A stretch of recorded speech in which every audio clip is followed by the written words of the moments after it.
Hello, my name is Ken Burgess, and I'm with the law firm of Poyner Spruill, and I'm a healthcare attorney with 37 years of experience. I'm really thrilled to be part of the Duke Caregiver Community event, and my job today is to share with you some of the basic legal concepts here in North Carolina governing what we call advance directives. The first thing you should know is that under the U.S. Constitution and federal statute and North Carolina law, all of you have the right to make and have honored advance care directives, which are health care documents in which you tell a third person or you tell your doctors the type of care you do and don't want at the end of your life. These are called advance directives. We're going to talk briefly today about 3 or 4 different types so that you understand the difference in them, what they do and what they don't do. We're going to talk first about a document called a living will. Then we're going to explore healthcare powers of attorney. We're going to talk very briefly about a document called a regular power of attorney, and relatedly, a document called a durable power of attorney. And then we're going to talk about the difference in these documents and what we call standing medical orders. First of all, living will, also called advance directive for a natural death. What is it and what does it do? This is a document that a person, you, can use to tell your healthcare provider directly what care you do or do not want at the end of your life, in the event you're no longer able to tell them yourself. We refer to that as having reached incapacity. And incapacity simply means you are no longer able to make or either to communicate your choices because of cognitive decline or physical impairments. The living will is the maker. The maker is just a fancy term for the person who wrote the document, you, the patient. The maker is speaking directly to their healthcare provider, their doctor, their nursing home, or whatever. These documents, living wills, are limited to doing only one thing. They withhold life-prolonging measures in the manner that the maker directs. That's all they do. And in a moment, we're going to compare that to a healthcare power of attorney, which is a broader document. So under a living will, you can tell your doctors that you don't want any life-prolonging measures. What are they? That is any procedure, large or small, that artificially postpones the moment of natural death. It can be artificial resuscitation, it can be a heart-lung machine, it can be something as low-grade as antibiotics. If it's keeping you alive artificially, it's a life-prolonging measure which you can tell your doctors, when I can't speak to you directly and tell you myself, through this document, my living will, I don't want to be kept alive artificially. That's really all a living will ever do. It also never permits a care provider to withhold comfort measures. We're always going to make sure you're not suffering from hunger or thirst or any other comfort measure or pain. These documents, by definition, only become effective when your doctor certifies in your medical chart that you have lost capacity, meaning you are incompetent, and you've met one of 3 medical conditions that I'm going to cover in just a second. And then a second doctor, who is not your main doctor, we call this the non-attending physician, will confirm your primary doctor's determination that you meet all of these conditions. All right, what are those 3 medical conditions? And again, if you pick these, you can use them all 3, or you can choose 1, 2, or 3 of them. The way the law works is if you've created a living will and the doctor certifies that you are in one of these 3 medical conditions, then he or she can honor your living will by withholding life-prolonging care. What are those conditions? The first one is that in your doctor's opinion, to a reasonable degree of medical certainty, you have a terminal condition that is not reversible. You're not going to get better. The second trigger is you're in what we in lay terms call a permanent coma. and the likelihood you'll ever recover from that is extremely slim, if not non-existent. The third trigger, which causes a lot of confusion in the public, is advanced dementia. Let me be clear, we're not talking about you can't find your car keys twice a week or you have mild dementia. This is a medical term that doctors can define that essentially means you're heading towards a natural death because of dementia. So these are the three medical conditions you must be in for the doctor to then initiate and honor your living will. All right, what are the technical legal requirements for you to create a living will?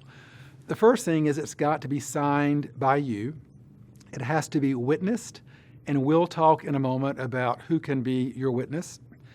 It has to be notarized by a notary public, and as we talked about, your doctor has to certify in your medical record that you are both incompetent and have met one or more of those three medical conditions that we talked about.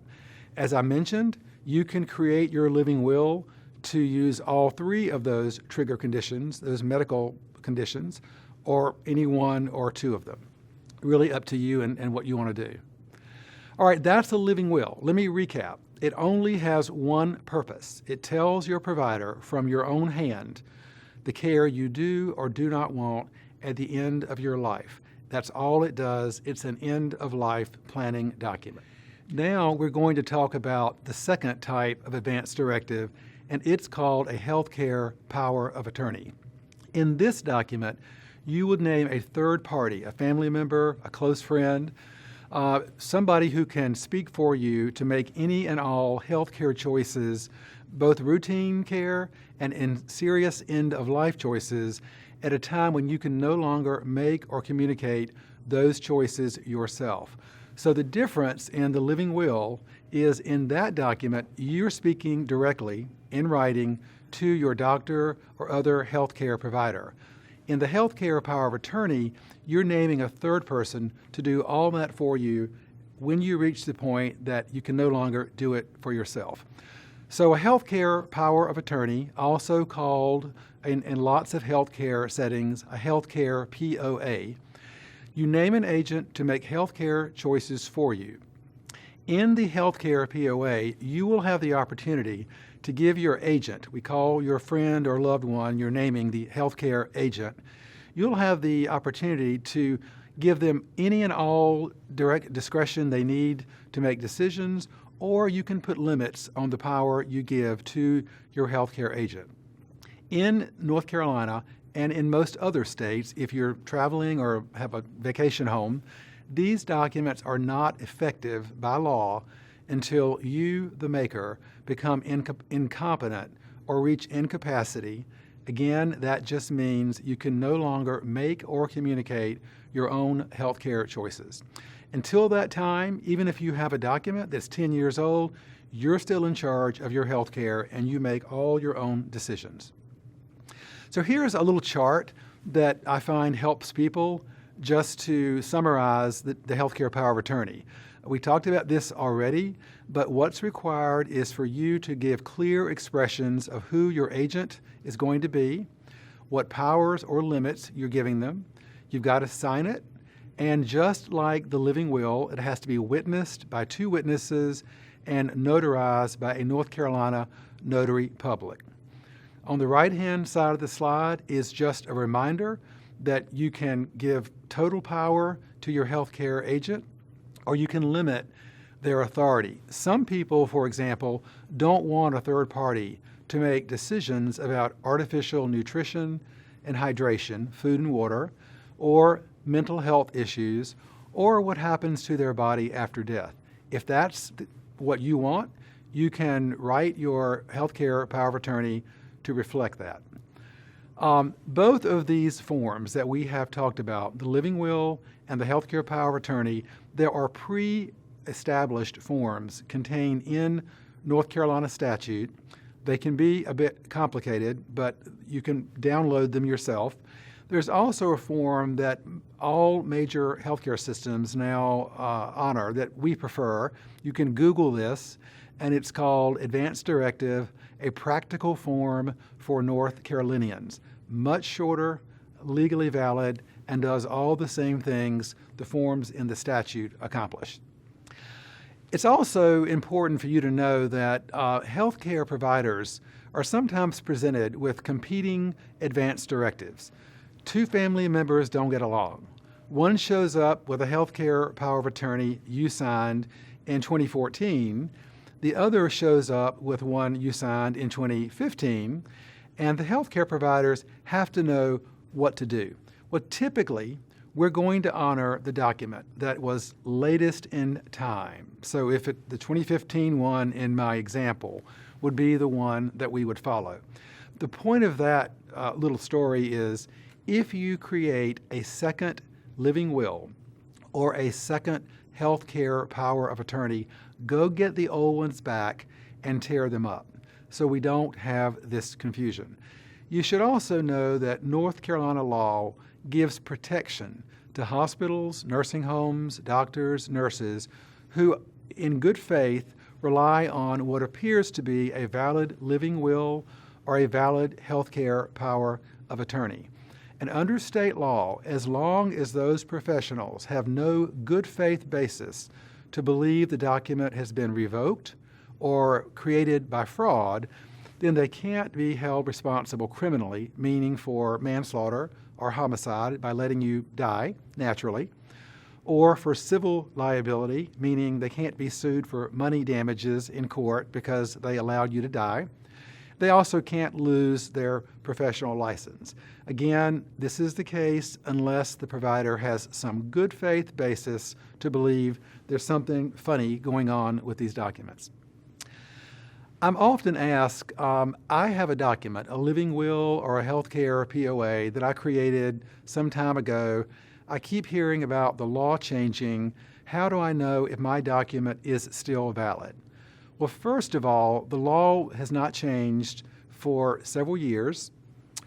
And so if you created one since 2007, it's probably perfectly fine. Even if you have an older document, our law will honor those, although our process has changed a bit. So you're probably not going to have to worry about it not being valid.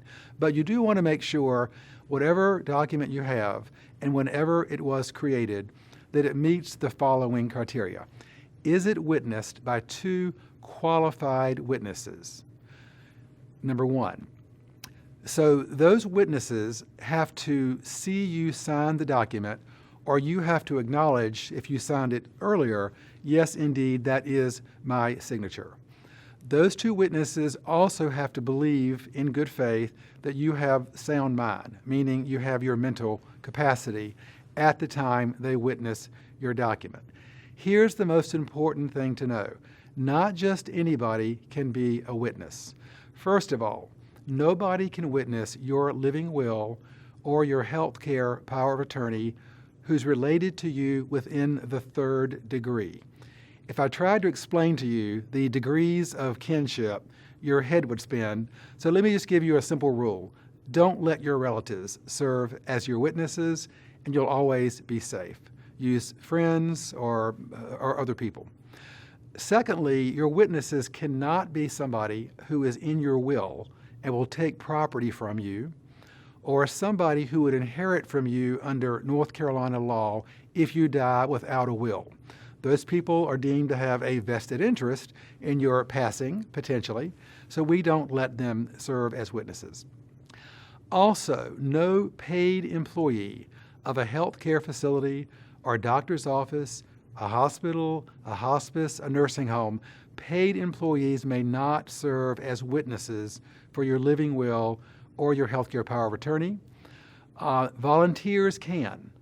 Volunteers at these facilities can serve as witnesses if their employer's policy permits it. That's on a case-by-case basis determined by each provider. And finally, your witnesses cannot have a claim against your estate. Well, who would that be? If you've loaned somebody $50,000 and they're supposed to pay you back, they have a claim against your estate, and they may not serve as a witness. So that's the witness component. The document also has to be properly notarized. Paid employees of a healthcare facility can be a notary public for you. They cannot be a witness, but they can be a notary public, again, if that provider's policies allow it. Some do, some do not. Volunteers can always be notaries, not a problem. And understand, the only thing the notary is attesting to is that you showed up, showed them your ID, and you appear to be in good shape mentally, that your document, is, as far as they can tell, is a perfectly proper document. So a very limited role. You also have to make sure that your advance directive clearly states your wishes. If you're using one of the pre-printed forms I mentioned, the statutory form or the practical advance directive for North Carolinians, it will guide you to clearly express your wishes. Some people actually write their own. I think that's a bit tricky. If you're going to do that, please make sure you're super clear about what you want. People also ask me frequently, what if I have an out-of-state living will or an out-of-state healthcare power of attorney? Maybe you've just moved to North Carolina. I'd recommend, if you're going to be a permanent resident, redo the documents using our forms, but North Carolina will honor the advance directives of other states if they meet that state's technical requirements or if they meet ours. So you have to take a look at your document. And the last thing is make sure that you're creating and preserving and giving to your healthcare providers, your family and friends, your current advance directive. I made this point earlier, but it's so important. Only have one of these documents at a time, meaning you can have one living will and one healthcare power of attorney, but don't have two living wills and two healthcare powers of attorney, because you're going to create problems for your family later on. The other thing I'm asked about a lot is, what if I decide to create a living will or a healthcare power of attorney, but later on I change my mind? Not a problem. You can revoke them. You can revoke them in a variety of ways, and there are slightly different rules for living wills than there are for healthcare powers of attorney. So let's go over those quickly. A living will can be revoked by a patient at any time, regardless of their mental or physical condition. Now, this may surprise you, because typically we're all taught that you have to be competent to create a contract, and you have to be mentally competent to annul a contract. We don't take that view with living wills, and here's why. This document, if we follow it, is going to result in the natural termination of your life. So we've made the policy decision in North Carolina that even if we're not sure you know what you're saying, if you tell us you would like to revoke your living will, we're going to treat it as revoked, because we'd rather err on the side of life than on the side of death if there's any chance we might make a mistake. So you can revoke a living will regardless of your mental or physical status. How do you do it? By simply saying, I want that revoked, I've changed my mind. That's good enough. You can tear it up. You can mark through it. You can write void on it. You can also make a new living will with a more recent date, and that automatically revokes the old one. The same is true for healthcare powers of attorney. So several ways to revoke it. Bottom line is, any manner in which you can indicate your intent to revoke, orally, in writing, destroying it, or making a newer one, will revoke the living will. The same is true for the healthcare power of attorney. There is only one difference in revocation for these two documents, and it's this. I told you earlier, you can revoke a living will anytime, regardless of your mental or physical condition. For a health care power of attorney, you can only revoke that while you are still competent. The reason is, we assume you carefully chose your healthcare agent, wanted them in place when you reached this exact moment, and we're going to presume that you didn't intend to revoke it once you've lost competence. So healthcare POA, you got to be competent to revoke it. Living will, you can do it at any time. I want to mention in just a few minutes we have left a couple of other documents that sometimes come into play at the end of life. One is guardianships. You probably know a guardianship means some person or agency, like social services, has gone to court, demonstrated to a judge or a magistrate that you do not have capacity mentally, and you are at risk from not having a guardian, and the court appoints a guardian. So guardianships will sometimes take priority over other kinds of advance directives, and it really depends on the facts. Just want you to know that they are out there. Durable powers of attorney. These are documents that have been around for decades in North Carolina. They are typically not healthcare documents. They're used for financial purposes or real estate. For example, you're 84 and you're perfectly competent, but you're starting to worry about the future. You decide to put your daughter on your bank account so that you both have joint access so she can pay the bills if you go to the hospital. That you do that through a document called a durable general power of attorney. So this gives third parties, family members, or whomever, capacity to act with or for you when you can't do it yourself. They're called durable because, by definition, they will survive. The powers you grant will survive your mental incapacity so that person you name can carry on your business for you. The reason I bring them up today is if we have no other specific health care power of attorney, and you've created one of these documents, the agent you named in this document will have authority to make your health care decisions. So here's the point I want you to remember.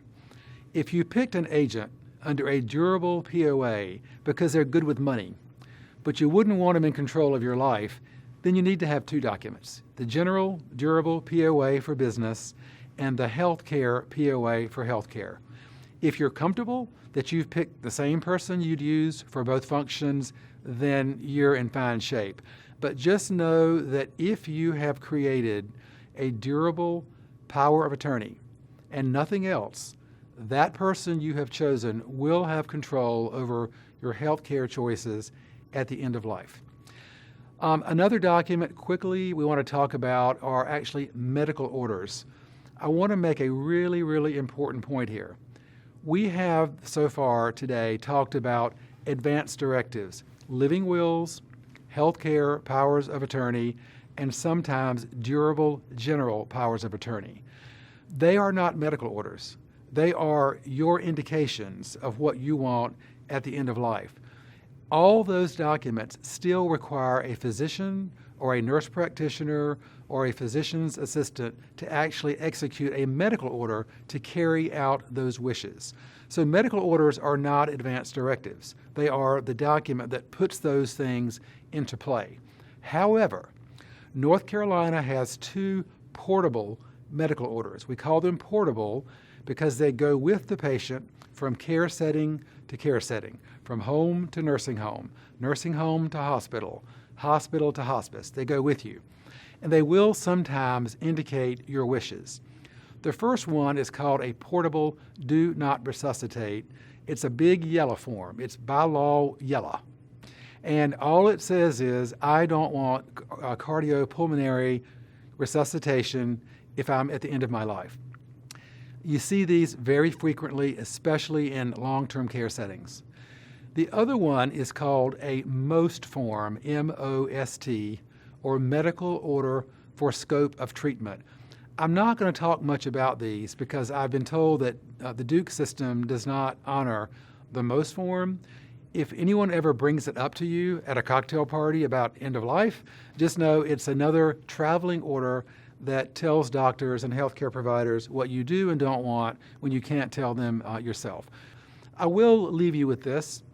When North Carolina in 2007 and again in 2017 made some minor revisions in one case and major in another to our advance directive laws, there was an awful lot of controversy about it. Some people thought we were promoting death. We were not in favor of life.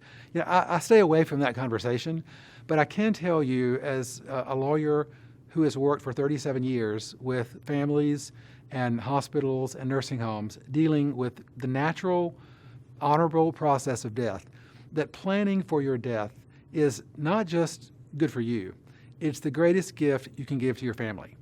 There is data out there that family members watching a loved one suffer want to end the suffering or want to allow the suffering to end naturally.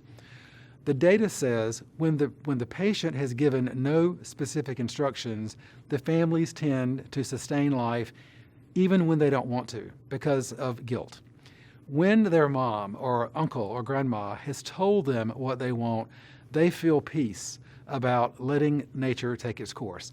So my soapbox closing is, please give serious consideration for your family and your loved ones to at least having a conversation about end of life and advanced healthcare planning. If you decide it's not for you, that's great. If you decide it is, there are tools out there, and trust me, your family will thank you, at least in spirit, when that time comes. So Godspeed and good luck with these sorts of important decisions. Thank you.